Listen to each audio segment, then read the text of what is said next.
40 நிமிடத்தில் கவிமணியை பற்றி, நேசமணியை பற்றி, காமராசரை பற்றி, மாப்போசியை பற்றி, ஜீவாவை பற்றி, தன்னை பற்றி இப்படி முழுமையான ஒரு உரையை தெரிப்புகளாக வழங்கிய ஐயா அவர்களுக்கு ஞானம் இலக்கிய இயக்கம் மீண்டும் ஒரு முறை கரவொலி எழுப்பி நன்றி தெரிவித்துக் கொள்கிறேன்.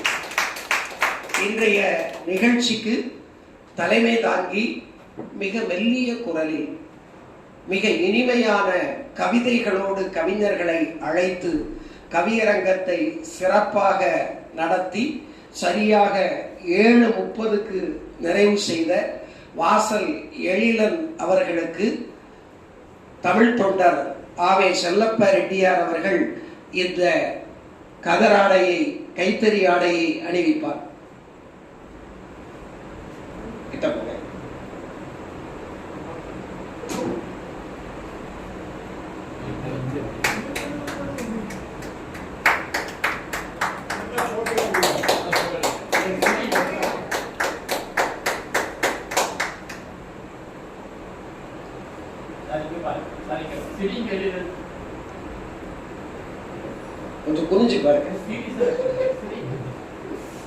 தமிழ்முகில் திருவை பாபு அவர்கள் அரை மணி நேரத்தை கடந்தாலும் நம்முடைய உள்ள அறை நிறையுமாறு அழகான உரையாற்றினார். அவருடைய அடுத்த விழாவில் முகில்சனுக்கு ஒரு விருது கிடைக்கும் என்ற நம்பிக்கையோடு இந்த கைத்தறி ஆடையை அவருக்கு அணிவிக்குமாறு தமிழ் தொண்டர் அவர்களை கேட்டுக்கொள்கிறேன்.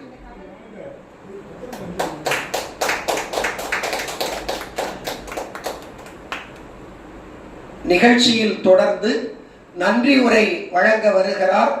பொள்ளாச்சி என்னும் பொழில் ஆட்சியில் கவிதை குரலாக விளங்கக்கூடிய பணி நிறைவு பெற்ற தலைமை ஆசிரியர், மரபு கவிதை மன்னர் ஐயா பொள்ளாச்சி சண்முகானந்தம் அவர்கள் நன்றி உரையை சுருக்கமாக வழங்க வருகிறார்.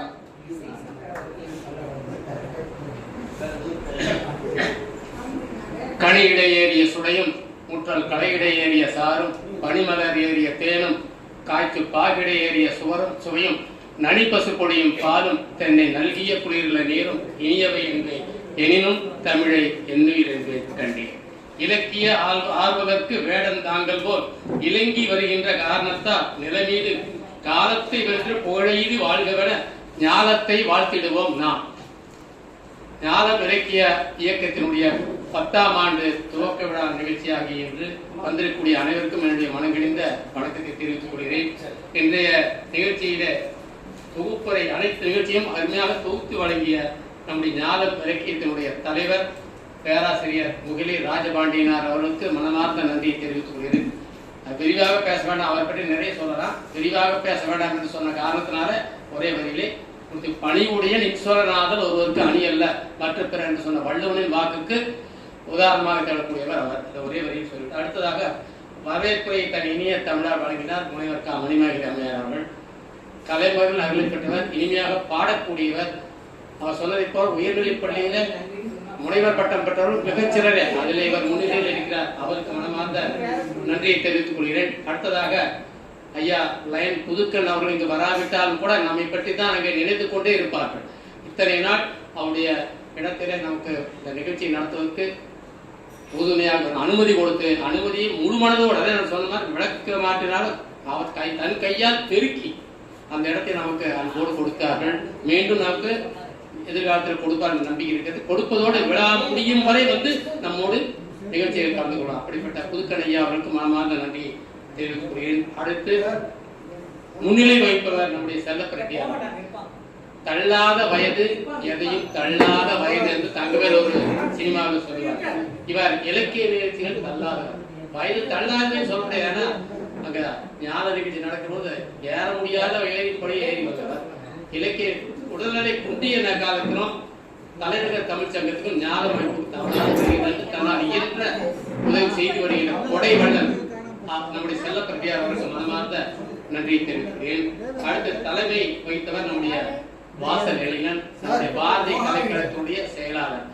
இந்த பகுதியிலேயே 75 ஆண்டுகளுக்கு மேலாக இயக்கி வருகின்ற ஒரு அமைப்பு பாரதி கலைக்கழகம். அதை தொடங்கியவர் பாரதி சுராஜ் என்ற அற்புதமான மனிதர். அவர் இருந்தாலே அவை நிரம்பியது. அவர் இருக்கும்போது ஒவ்வொரு நிகழ்ச்சியும் திருமண விழா போல நடக்கும். சாப்பிட்டு கூட கை கழுவும்போது திருமண வீட்டில் சாப்பிட்டு கை கழுவும்போது அவர் சொல்வது, வந்தவர்களுக்கு காலை நேரத்திலே டிஃபன் கொடுக்க வேண்டும். தூரத்திலே திருவள்ளூர் வருகிறான், பசியோட வருவான், சாப்பாடு கொடுத்தா வீட்லையும் படை காலையிலே உண்டு. தலைவாழை இலை போட்டு உணவு கொடுக்க வேண்டும். சொல்லக்கூடிய வார்த்தை கேட்டு பாருங்க. அப்படி உணவு பரிமாறுகின்ற மிகுந்த நாட்டு எல்லாரையும் ஊக்குவிப்பவர். எங்கிருந்தோ வந்த எண்ணெயெல்லாம் ஊக்குவித்து கவியரங்கத்தில் கலந்து மற்றும் கருத்தரங்கள், பல கருத்தரங்கள்ல 2 பேரை போட்டு வாய்ப்பு கொண்டவர். அவர் தங்கிய நிகழ்ச்சியில அவர் ஆன்மீகத்தில ஊறிவர். செயலாளர் கொஞ்சம் பகுத்தறிவு நாடுகள் இருந்தாலும் இருவரும் இணைந்து அந்த அமைப்பை சிறப்பாக நடத்தினார்கள். அவருக்கு பின்னாலும் அவர் எந்த நினைப்போடு நடத்தினாரோ அதே வழியிலே செல்கின்றார் நம்முடைய அருமை நண்பர் வாசல் எழிலன் அவர்கள். இன்றைய கவியரங்கத்துக்கு கல்வியின் கண் என்ற தலைப்பில் நடந்த கவியரங்கத்துக்கு மிகுந்த அற்புதமாக தலைமையேற்றதோடு அனைவரையுமே கவிதையாலேயே வாழ்த்து வரவேற்ற அந்த அற்புதமான நண்பர் தெளிவிலே வரவேற்கிறேன். அவருக்கு நன்றியை கூறுகிறேன். அடுத்ததாக தமிழ் முகை திமிரர் பாபு. அவருடைய வளர்ச்சி மிக அற்புதமானது. சாதாரண பேசிட்டு கவிதை எங்க பார்த்தா தன்னம்பிக்கை பேச்சாளராக, இலக்கிய பேச்சாளராக, ஆன்மீக பேச்சாளராக வருகிறார். அவருடைய சிறப்பு என்னன்னா நல்ல சிவத்தோடு நெருங்கிய நட்பு பாராட்டியவர். நம்முடைய காலத்திலே வாழ்ந்த நேர்மையான ஆசீர்வாதி நல்ல சிவத்துடைய மனத்திலே நீங்காத இடம்பெற்றார். அது மட்டுமல்ல, அவரை இங்கே வரவழைத்து நம்மை போன்றவர்கள் அவருடைய காலிலே விழுந்து ஆசீர்வாதம் வாங்குவதற்கு அற்புதமான வாய்ப்பை பெற்றுத் தந்தார். அவர் என்று கவிமணியின் கவிதைகள் என்ற அற்புதமான தலைப்பை பற்றி பேசினார்கள். சிவாஜியை போய் வெயில் கேட்ட நிலவிலிருந்து என்ற பாடலை அவர் திரைப்படத்தை சொன்னார். அந்த பாடலுக்கு வழங்கப்பட்ட தொகையை கூட அவர் மறுத்துவிட்டார். இன்னொரு செய்தி, கவிமணி தேசிய விநாயகருக்கு அரசு கவிஞராக அவர் நியமிப்பதற்காக காமராஜர் ஆசைப்பட்டார். ஆனால் அவருக்கு தமிழ்நாட்டிலே இடமில்லை. எனவே 5 சென்ட் இடம் வாங்கி கொடுத்து தமிழ்நாட்டில் சொத்து இருக்கிறது என்று காட்டி அவருக்கு அரசவை கவிஞர் பதவி வழங்க விரும்பினார். ஆனால் அவர் அதை மறுத்துவிட்டு நாமக்கல் கவிஞர் ராமலிங்கம் பிள்ளைக்கு அந்த அரசு கவிஞர் விருதினை வழங்குவதற்கு சிபாரிசு செய்தார். அப்படி கிடைத்த பதவி தனக்கு வேண்டாம் என்று மறுத்தவர்கள் யாராலும் அவரை தவிர வேறு யாரும் இருக்க முடியாது. அப்படிப்பட்ட கவிமணியின் கவிதையை பற்றி மிக அற்புதமாக நான் நிறைய பேசுறேன் கவிமணியை பற்றி. அப்படிப்பட்ட திருவி பாபர் சொன்னார், கன்னியாகுமரிக்காரர்களை கவிமணி ரொம்ப பட்டு கன்னியாகுமரிக்காரர்கள் சொன்னாலே போது அவங்க உணர்ச்சி வசப்பட்டுவார்கள். அப்படிப்பட்ட இந்த அவையில கவிமணியை பற்றி மிக அற்புதமான கவிதைகளை கூறி இன்னும் நிறைய நேரம் தான் நிறைய பேசுவார். அவர் சொன்னார் இலக்கிய கழகத்தில் முதல் அவர் பேசும்போது நான் தான் எனக்கு சாட்சி அவரை பற்றி கேட்பது. அதே போல அவர் ஈட்டி எழுதிய நல்ல சிவனத்துடைய வாழ்க்கை வரலாற்றை முழுமையாக அந்த நூலை பற்றி பேசியவன் நான்.